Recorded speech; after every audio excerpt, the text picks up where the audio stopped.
Physics धडा पहिला. ध्वनी. प्रास्ताविक. ध्वनी ही एक प्रकारची ऊर्जा असून ती आपल्या कानात ऐकण्याची संवेदना निर्माण करते. ही ऊर्जा तरंगाच्या रूपाने असते. ध्वनी प्रसारणासाठी माध्यमाची आवश्यकता असते. ध्वनी तरंगामुळे माध्यमात संपीडन, अधिक घनतेचे क्षेत्र, विरलन, कमी घनतेचे क्षेत्र यांची शृंखला निर्माण होते. माध्यमांच्या कणांचे दोलन आपल्या मध्यस्थितीच्या आजूबाजूस तरंग प्रसारणाच्या समांतर दिशेने होते. अशा तरंगांना अणुतरंग म्हणतात. ध्वनीची तीव्रता डेसिबलमध्ये मोजतात. ध्वनीचा अभ्यास करणाऱ्या शास्त्रास अकूस्टिक्स म्हणतात. हायड्रोफोन हे पाण्यामध्ये ध्वनीची नोंदणी करण्यासाठी वापरतात. ध्वनीची निर्मिती कंपनाद्वारे होते व ध्वनीच्या निर्मितीसाठी माध्यमाची आवश्यकता असते. ध्वनीची निर्मिती. ध्वनी निर्माण होण्यासाठी एखाद्या वस्तूंचे कंपन होणे गरजेचे असते. वस्तूचे कंपन होत असते तोपर्यंत ध्वनी ऐकू येतो. कंपन थांबले की ध्वनीही बंद होतो. ध्वनीची निर्मिती कंपनाद्वारे होते. कंपन म्हणजे वेगात मागे पुढे होणारी हालचाल होय. ज्या वस्तूमुळे ध्वनी निर्माण होतो तिला ध्वनी स्रोत म्हणतात. मानवनिर्मित ध्वनी. मानवामध्ये ध्वनी हा स्वरयंत्रामध्ये निर्माण होतो. स्वरयंत्र हे श्वसननलिकेच्या वरच्या बाजूस असते. स्वरयंत्र याची निर्मिती जेव्हा फुफ्फुसांमधून हवा बाहेर सोडली जाते तेव्हा स्वरतंतू कंप पावतात व ध्वनी निर्मिती होते. स्वरयंत्रात 2 स्वरतंतू असतात. या स्वरतंतू असलेल्या जागेतून हवा श्वसननलिकेत जाऊ शकते. फुफ्फुसातील हवा जेव्हा या जागेतून जाते तेव्हा स्वरतंतू कंप पावतात व ध्वनीची निर्मिती होते. स्वरतंतूवरील ताण वेगवेगळा असेल तर निर्माण होणारा ध्वनीही वेगळा असतो. स्वरतंतूची लांबी. पुरुषांचे स्वरतंतू जवळपास 20 mm लांब असतात, तर स्त्रियांमध्ये स्वरतंतूची लांबी 15 mm असते.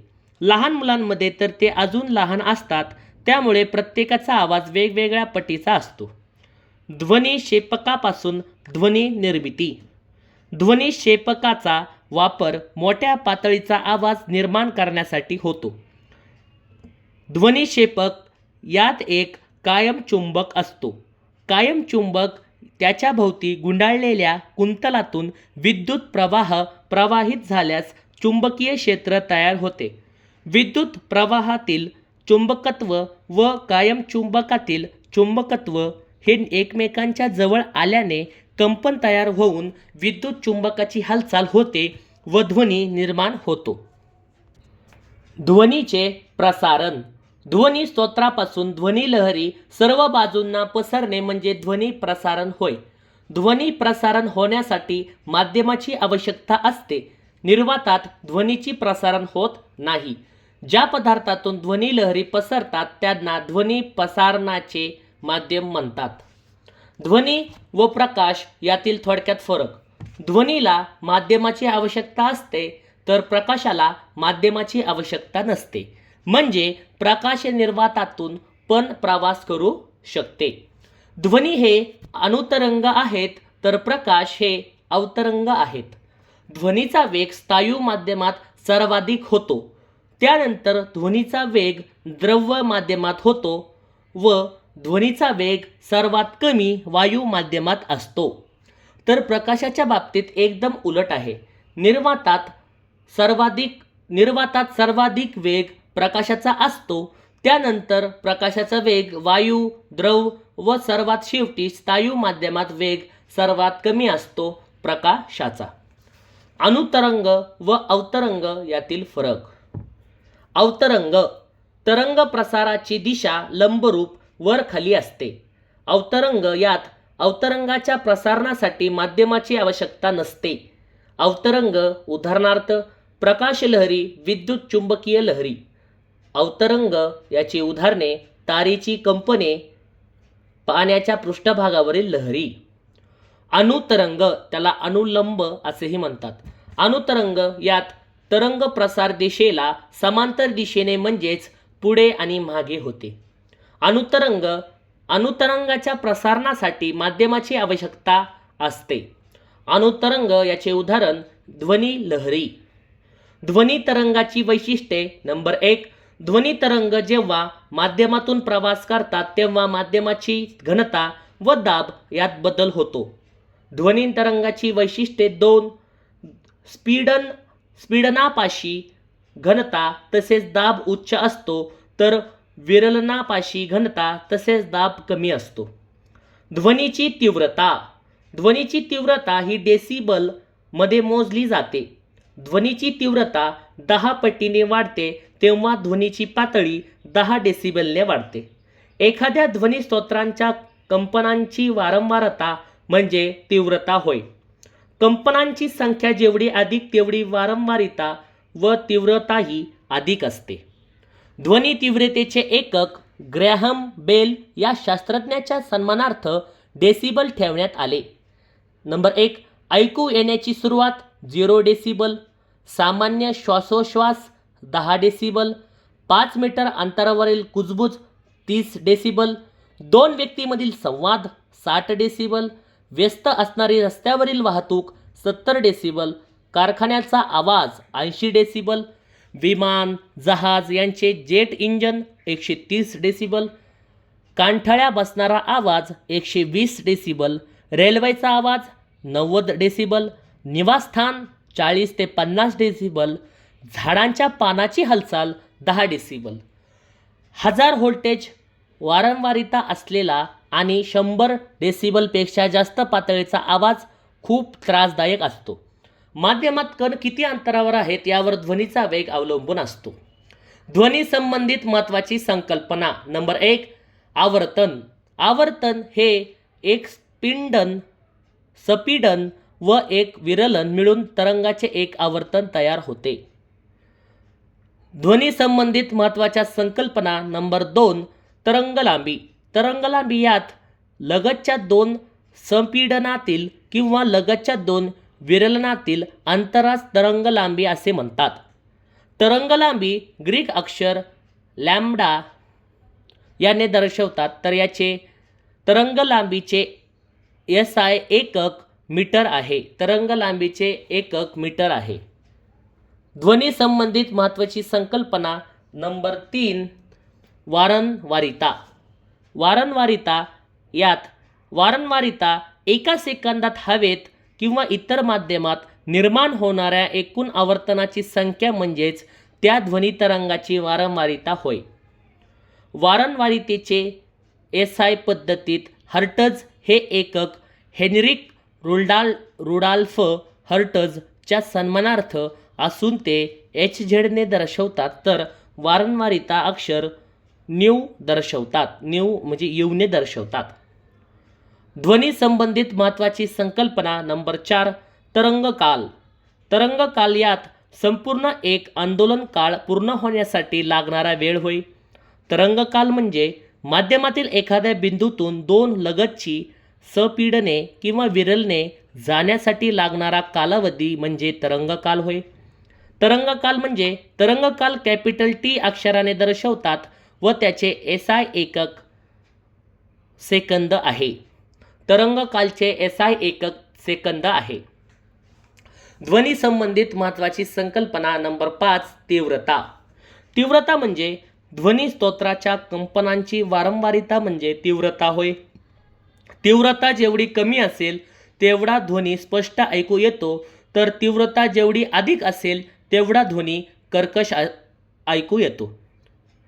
तीव्रता यात साधारणतः पुरुषांपेक्षा स्त्रियांच्या आवाजाची तीव्रता अधिक असते. तीव्रता यात उदाहरणार्थ सिंहाची गर्जना ही लो पिच असते तर पक्ष्यांचा किलबिलाट हा हाय पिच असतो. ध्वनी संबंधित महत्त्वाची संकल्पना. नंबर 6, आयाम. आयाम हे A या अक्षराने दर्शवतात. आयाम म्हणजे माध्यमातील कणांचे मध्यस्थितीपासून एका बाजूला होणारे जास्तीत जास्त विस्थापन म्हणजे आयाम होय.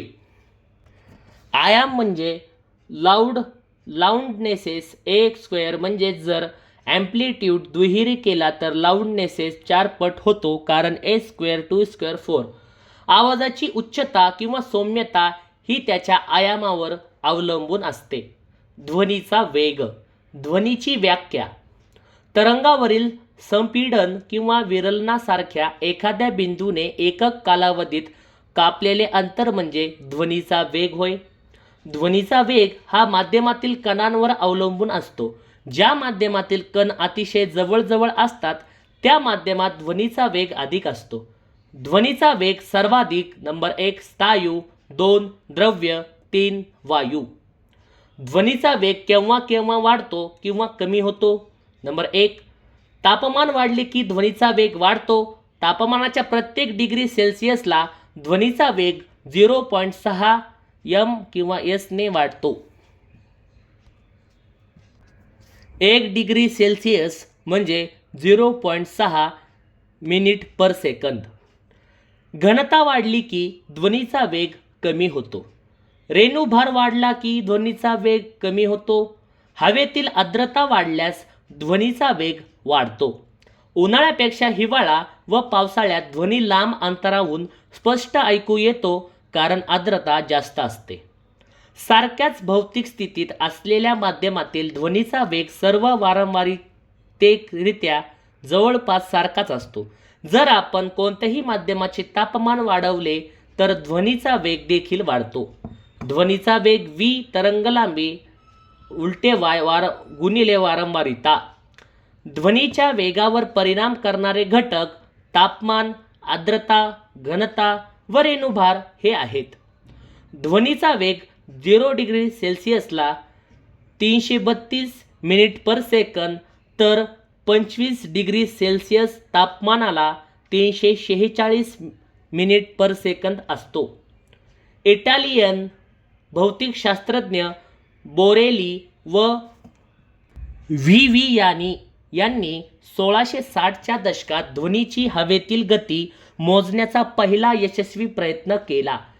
ती त्यांना 350 मिनिट पर सेकंद आढळली, जे की आजच्या स्वीकृत मूल्याच्या 346 मिनिट पर सेकंद खूपच जवळ आहे. विविध माध्यमात 25 डिग्री सेल्सिअस तापमानाला ध्वनीचा वेग मिनिट पर सेकंद मध्ये. स्थायू अवस्थेमधील ध्वनीचा वेग. माध्यम किंवा पदार्थ. ॲल्युमिनियम 25 डिग्री सेल्सिअसला ध्वनीचा वेग 6420. दुसरा पदार्थ निकेल. निकेल याचा 25 डिग्री सेल्सिअसला ध्वनीचा वेग 6440 असा आहे. स्टील याचा 25 डिग्री सेल्सिअसला ध्वनीचा वेग 5960. लोखंड याचे 25 डिग्री सेल्सिअसला ध्वनीचा वेग 5950. पितळ याचे 25 डिग्री सेल्सिअसला ध्वनीचा वेग 4700. काच या पदार्थाचा 25 डिग्री सेल्सिअसला ध्वनीचा वेग 3980. द्रव अवस्थेमधील ध्वनीचा वेग. द्रव अवस्थेमधील ध्वनीचा वेग नंबर 1 समुद्राचे पाणी 25 डिग्री सेल्सिअसला ध्वनीचा वेग 1531. शुद्ध पाणी 25 डिग्री सेल्सिअसला ध्वनीचा वेग 1498. इथेनॉल याचे 25 डिग्री सेल्सिअसला ध्वनीचा वेग 1207. मिथेनॉल याचे 25 डिग्री सेल्सिअसला ध्वनीचा वेग 1103. वायू अवस्थेमधील ध्वनीचा वेग. वायू अवस्थेमधील ध्वनीचा वेग नंबर 1 हायड्रोजन याचे 25 डिग्री सेल्सिअसला ध्वनीचा वेग 1284. हेलियम याचा ध्वनीचा वेग 965. हवा याचा ध्वनीचा वेग 346. ऑक्सिजन याचा ध्वनीचा वेग 316. सल्फर डायऑक्साईड याचा ध्वनीचा वेग 213. आणि ऑक्सिजन हे 25 डिग्री सेल्सिअसला ध्वनीचा वेग असतो 316. ध्वनीचा वायूमधील वेग. वायू माध्यमातून जाणाऱ्या ध्वनी तरंगाचा वेग वायूच्या भौतिक स्थितीवर अवलंबून असतो. भौतिक स्थिती म्हणजे तापमान, घनता, रेणुभार. तापमान म्हणजे ध्वनीचा वेग माध्यमाच्या तापमानाच्या टी वर्गमूळाच्या समानुपाती असतो, म्हणजे तापमान चौपट झाल्यास गती दुप्पट होते. नंबर 2, घनता. घनता म्हणजे ध्वनीचा वेग हा माध्यमाच्या घनतेच्या वर्गमूळाशी व्यस्त प्रमाणात असतो, म्हणजे घनता चौपट झाल्यास गती अर्धी होते. तिसरा, रेणुभार. रेणुभार म्हणजे ध्वनीचा वेग हा माध्यमाच्या रेणुभाराच्या वर्गमूळाच्या व्यस्त प्रमाणात असतो. वारंवारितेच्या दृष्टिकोनातून ध्वनीचे 3 प्रकार. वारंवारितेचे SI एकक हे हर्ट्ज आहे. वारंवारितेच्या दृष्टिकोनातून ध्वनीचे पहिले प्रकार अवश्राव्य ध्वनी. अवश्राव्य ध्वनी म्हणजे 20 व्होल्टेजपेक्षा कमी वारंवारिता असलेला ध्वनी. अवश्राव्य ध्वनी म्हणजे देवमासे, हत्ती, गेंडा यांच्यामार्फत हे ध्वनी संवादासाठी काढले जातात, कारण यामार्फत ते संवाद साधतात. गेंडा हा प्राणी संवादासाठी 5 हर्ट्जपेक्षा कमी वारंवारितेच्या ध्वनीचा वापर करतो. अवश्राव्य ध्वनी उदाहरणार्थ भूकंपाचे ध्वनी, दोलकाच्या कंपनाने निर्माण झालेले ध्वनी. वारंवारितेच्या दृष्टिकोनातून ध्वनीचे दुसरे प्रकार श्राव्य ध्वनी. श्राव्य ध्वनी म्हणजे 20 व्होल्टेज ते 20,000 हर्ट्ज दरम्यान वारंवारिता असलेली ध्वनी. श्राव्य ध्वनी म्हणजे मानवी कानांची ध्वनी ऐकण्याची मर्यादा हीच आहे, 20 हर्ट्ज ते 20,000 हर्ट्ज. वारंवारितेच्या दृष्टिकोनातून ध्वनीचे तिसरे प्रकार श्राव्यातील ध्वनी. श्राव्यातील ध्वनी हे 20,000 हर्ट्जपेक्षा जास्त वारंवारिता असलेले ध्वनी आहेत. श्राव्यातील ध्वनी हे अवश्राव्य ध्वनी व श्राव्यातील ध्वनी मानव ऐकू शकत नाही. श्राव्यातील ध्वनी कुत्रा हा प्राणी ऐकू शकतो. वटवाघूळ श्राव्यातील ध्वनी ऐकू व निर्माणही करू शकतो.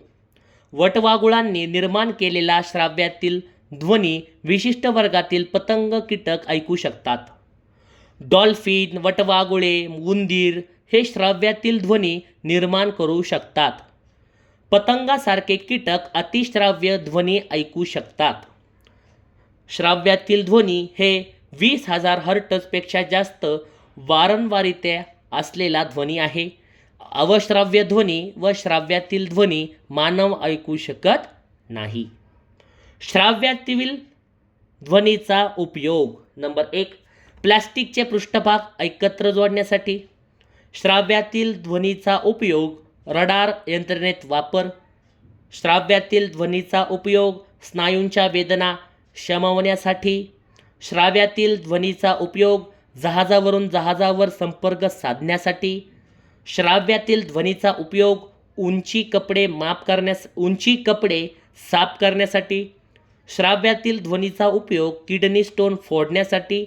श्राव्यातील ध्वनीचा उपयोग कारखान्यातील यंत्रे स्वच्छ करण्यासाठी. श्राव्यातील ध्वनीचा उपयोग धातूला पडलेले तडे किंवा भेगा शोधण्यासाठी. श्राव्यातील ध्वनीचा उपयोग धान्य बियांवर यांचा मारा केल्यास रोपांची वाढ लवकर होते. श्राव्यातील ध्वनीचा उपयोग गर्भाच्या वाढीवर लक्ष ठेवण्यासाठी, अर्भकातील दोष तसेच गर्भाची वाढ यांच्या अभ्यासासाठी. श्राव्यातील ध्वनीचा उपयोग मानवी शरीराच्या अंतर्गत अवयवांच्या प्रतिमा मिळवण्यासाठी. श्राव्यातील ध्वनीचा उपयोग हृदयाच्या ठोक्यांचे तंत्रज्ञान. श्राव्यातील ध्वनीचा उपयोग दूध अधिक काळ टिकून राहण्यासाठी त्यावर श्राव्यातील ध्वनीचा मारा करतात. श्राव्यातील ध्वनीचा उपयोग समुद्रात जहाजावरून संपर्क साधण्यासाठी तसेच समुद्राची खोली मोजण्यासाठी व ध्वनीचा उपयोग होतो, त्याला सोनार तंत्रज्ञान म्हणतात. प्रतिध्वनी. प्रतिध्वनी म्हणजे मूळ ध्वनीची कोणत्याही पृष्ठभागावरून परावर्तनामुळे होणारी पुनरावृत्ती होय. प्रतिध्वनी ऐकू येण्यासाठी परावर्तक पृष्ठभाग कमीत कमी 17 मीटर म्हणजे 56 फूट व त्यापेक्षा अधिक अंतरावर असला पाहिजे. हवेतील तापमानानुसार हे अंतर बदलते. दोन समान ध्वनी 1 किंवा 10 0.1 सेकंदाच्या आत कानावर पडल्यास त्याचे आपणास स्वतंत्रपणे ज्ञान होत नाही.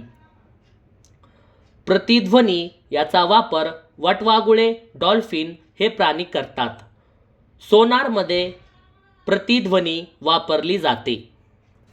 निनाद म्हणजे ध्वनी तरंगाचे पुन्हा पुन्हा परावर्तन होऊन ध्वनी तरंग एकत्र येऊन सतत जाणवले असा ध्वनी तयार होतो. त्याचा परिणाम ध्वनीचे सातत्य राखण्यात होतो. त्यालाच निनाद असे म्हणतात. निनाद म्हणजे सार्वजनिक सभागृह किंवा श्रोत्यांच्या बसण्याच्या जागा या ध्वनीविषयक निकृष्ट करण्याचे किंवा ठरण्याचे कारण हे निनाद असते. निनाद म्हणजे एखाद्या हॉलमध्ये निनाद कालावधी 0.8 सेकंदपेक्षा जास्त असल्यास भाषणातील शब्द स्पष्ट ऐकू येत नाही. निनादाचा सभागृहात परिणाम टाळण्यासाठी भिंती खडबडीत करतात, पडदे लावतात किंवा कॉम्प्रेस्ड फायबर बोर्डचा वापर करतात. सोनार साऊंड नाव्हिगेशन अँड रिगनिंग. सोनारमध्ये प्रेक्षेपक व शोधक असतात. ते जहाजावर किंवा बोटीवर बसवले जातात. प्रेक्षेपक हा श्राव्यातील ध्वनी निर्माण करून प्रसारित करतो. शोधक प्रेक्षेपकाद्वारे सोडलेला श्राव्यातील ध्वनी परत आल्यावर त्याचा अर्थ काढतो.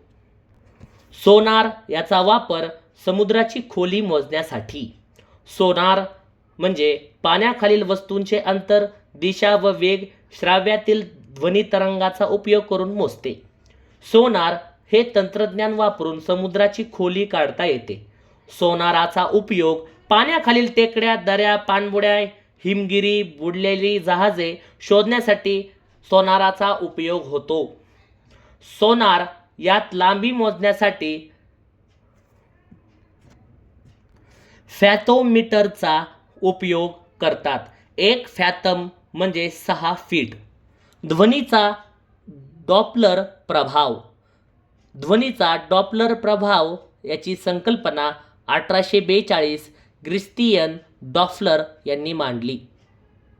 ध्वनीचा स्रोत आणि श्रोता किंवा निरीक्षक हे सापेक्ष गतिमान असतात तेव्हा ध्वनीच्या वारंवारितेत बदल होतो. यालाच डॉप्लर प्रभाव म्हणतात. ध्वनीचा डॉप्लर प्रभाव याचा उपयोग नंबर 1 सूर्याची परिवलन गती मोजण्यासाठी, 2 ताऱ्याची गती मोजण्यासाठी, 3 वाहतूक पोलीस वापरतात त्या स्पीड गनमध्ये वाहनांची गती मोजण्यासाठी याचाच उपयोग होतो. ध्वनीचा डॉप्लर प्रभाव याचा उपयोग नंबर 4 रडारचे कार्य यावरच अवलंबून असते. मानवी कर्ण. कान हे मानवाचे महत्त्वाचे इंद्रिय आहे. कानाने आपण ध्वनी ऐकतो. ध्वनी तरंग कानावर पडल्याने कानातील पडदा कंपित होतो व त्या कंपनाचे विद्युत लहरीत रूपांतर होते. कर्णाचे 3 भाग आहेत. कर्णाचे पहिले भाग बाह्यकर्ण.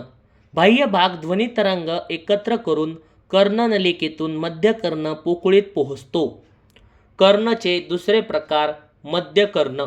मध्यकर्णाच्या पोकळीत पातळ पडदा असतो. जेव्हा माध्यमातील स्पीडन पडद्यापाशी पोहोचतो तेव्हा तो पडद्याच्या बाहेरील दाब वाढवतो व कानाचा पडदा आत ढकलतो. तसेच जेव्हा विरलन पडद्यापाशी पोहोचतो तेव्हा पडद्याच्या बाहेरील दाब कमी होतो व पडदा बाहेरच्या बाजूला ढकलला जातो व ध्वनितरंगामुळे पडद्याचे कंपन होते. मध्यकर्णामध्ये ध्वनीचे वहन व्यवस्थित व्हावे यासाठी एकमेकांना जोडलेल्या 3 अस्थी असतात. 1 त्याच्या बाहेरून आत क्रम. नंबर 1 मालिक्युलस, 2 इन्क्युअस, 3 स्टॅपिस. कर्णाचे तिसरे प्रकार अंतर्कर्ण. अंतर्कर्ण म्हणजे ध्वनीविषयक मज्जातंतूचा भाग अंतर्कर्णाला मेंदूशी जोडतो.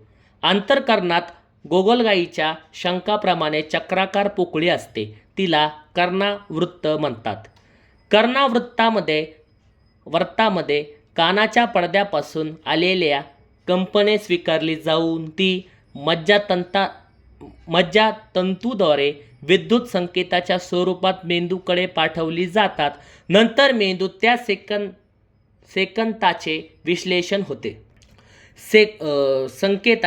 विश्लेषण होते. सोनोग्राफी यात हाय फ्रिक्वेन्सी असलेली ध्वनी वापरतात. सोनोग्राफी यात पायझो इलेक्ट्रिक इफेक्टचा वापर करतात. सोनोग्राफी या तंत्रात श्राव्यातील ध्वनी तरंगाचा उपयोग शरीरांतर्गत भागाच्या चित्रनिर्मितीत सोनोग्राफीचा वापर होतो. सोनोग्राफी याचा उपयोग एक वैद्यकशास्त्रात निदानासाठी करतात. सोनोग्राफीचा उपयोग सूज येणे, जंतू संसर्ग, वेदनाची कारणे याचा शोध घेता येतो. सोनोग्राफी याचा उपयोग 3 हृदयाची स्थिती, हृदयविकाराच्या झटक्यानंतर हृदयाची अवस्था, गरोदर स्त्रियाच्या गर्भाशयात गर्भाची होणारी वाढ पाहण्यासाठी सोनोग्राफी या तंत्राचा उपयोग होतो. सोनोग्राफी या तंत्रात एक छोटी शोधणी व एक विशिष्ट द्रव वापरला जातो. सोनोग्राफी यात हाय फ्रिक्वेन्सी असलेले ध्वनी वापरतात.